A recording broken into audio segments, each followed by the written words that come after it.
Darnell Donahue, class of '87, from Chicago, Illinois.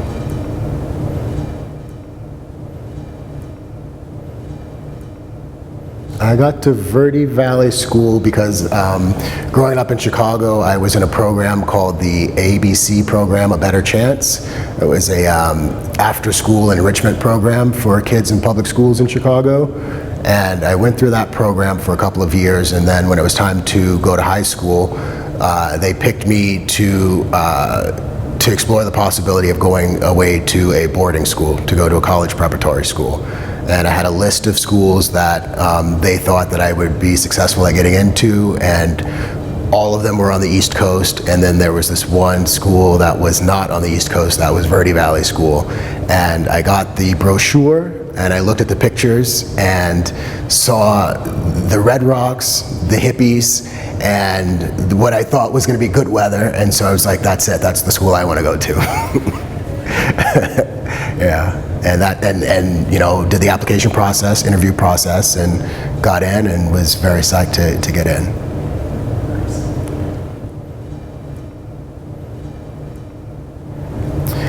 My first impression when I got here, I guess stepping off that bus from Phoenix, and actually on the bus seeing the red rocks unfold, like that was the first thing.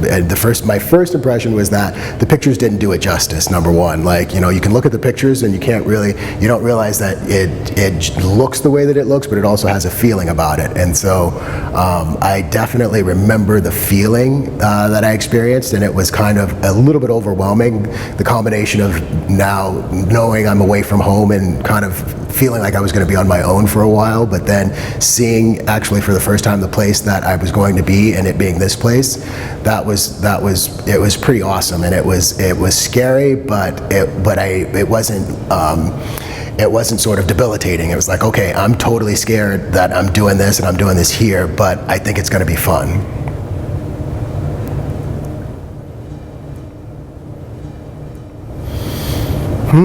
A lot of ways. I think probably for me personally, most importantly, is that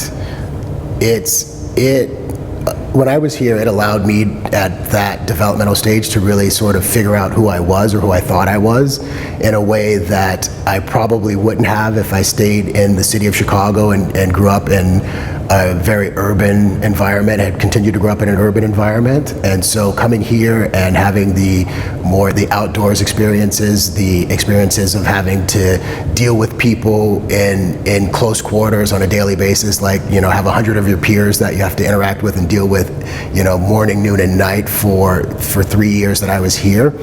I think that it allowed me to understand myself a lot better, and then to sort of translate that into my everyday life. And so because I feel more comfortable with myself, I think it's reflected in my interactions with other people, in terms of being more thoughtful when I'm having a conversation with someone, when I'm meeting someone for the first time, and you know, and being a generous person, or at least trying to be a generous person in life. Like that, the idea of giving back is ingrained in me, and so I think about it all the time. I don't just think about it when I come here once a year or at holidays or something like that. It's like I'm constantly thinking about it, and I think that was probably already in me, but being here allowed it to come out of me and allowed me to realize it and know how to nurture it and develop it into my everyday life.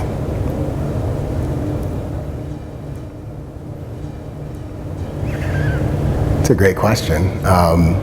Carol Branch was good for me when she was here as far as a teacher goes, and she happens to be here this weekend, and that's the first time I've seen her since I graduated 30 years ago. She was important for me, and then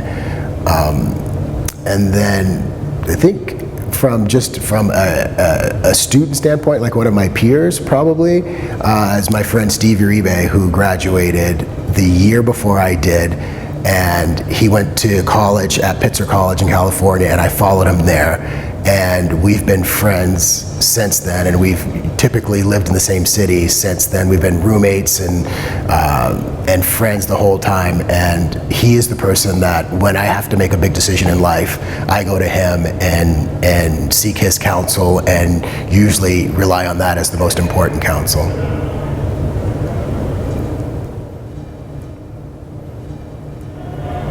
I like the cathedral, or the chapel, excuse me. I would like to go up there because as quiet as everything is around here generally, that's like pure quiet. Like that's a different kind of quiet, and I like it quiet. And so whenever we would go up there and just sit, and whether we were just privately, when me and a couple guys would go up there and just sit around and check out the view and look out the window, that was probably like sort of, I won't say spiritually, but just like in terms of being able to sit quietly, meditate, reflect, like that was a good place for me.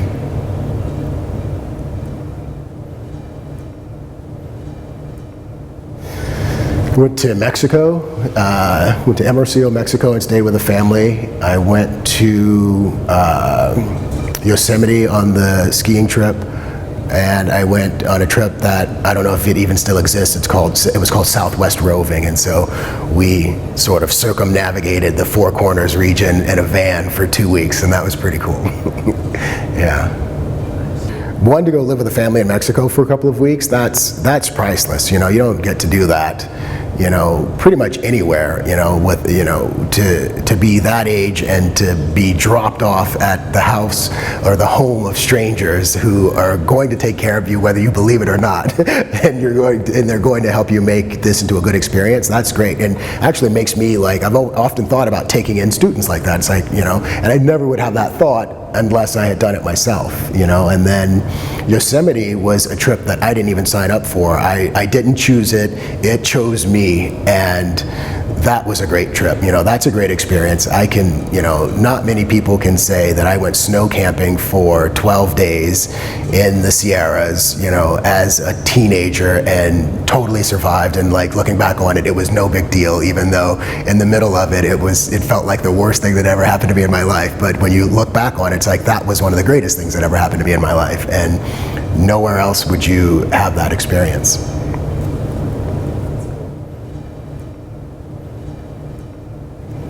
Yeah, I think the thing that comes to mind most quickly for me is when people see it and then they look at me and sort of who they think I am now, and we talk about all the outdoor stuff, and they look at me and they say, there's no way that you did that stuff. And I say, oh yeah, I did all that stuff, a lot of hiking. Like I climbed up there and I climbed over there and I've been on top of that rock, and I did the Yosemite trip, and I've done all these things. But the thing that I think back to is that first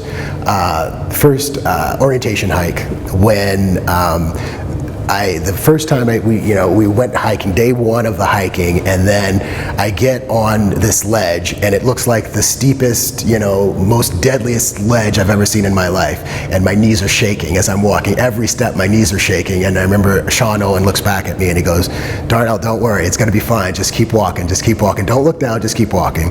And then a couple of years later, I went to that same spot, and and didn't realize it was the same spot, and we're just kind of bouncing around, walking through it, and I looked and I realized that, 2 years ago, this is the place that made my knees shake, and then today, 2 years later, I'm walking past it like it's the sidewalk in the city, like it's no big deal. And I often tell people that in terms of them, and just sort of relating my growth and development here to them on the one hand, and on the other hand, how I am that person. Like I can do those things that that are outdoorsy, because you don't look at me as being an outdoorsy person, but I've got that handled.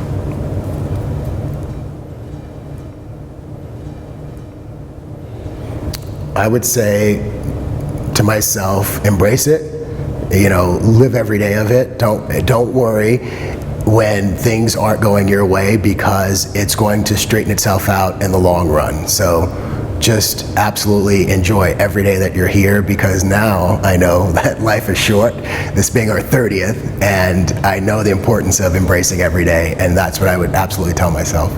Because I think back then, when you're 15, 16 years old, you have a tendency to take days for granted because you feel like you have so many of them ahead of you, but it's important to embrace them all.